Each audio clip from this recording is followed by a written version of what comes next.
Benamoz odam musulmon emas. Musulmonchilikka hujjati yo'q. Buni biz aytmayapmiz buni. Rabb qori kelib shuna deb ketdi demanglar, payg'ambar aytdi buni. Payg'ambarning gapiga inkor qilgan bo'lasiz. Payg'ambar aytdilar, as-solat burhanul mu'min. Namoz mu'min kishining hujjati dedilar. Demak, namoz o'qimagan odamning hujjati bormi? Yo'q. Mu'minligi yo'q uni.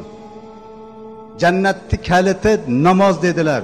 Benamoz o'tgan odam bekalit bordi. Bekalit bordi. Kaliti yo'q uni. Jannatni tepib ko'rsin, urib ko'rsin, kalit yo'q, ochilmaydi, iloji yo'q. Bundan ortiqcha qattiq gap bo'ladimi? Namozi yo'q odam ovora bo'lmasin. Payg'ambar namoz o'qimay ketgan onasini talab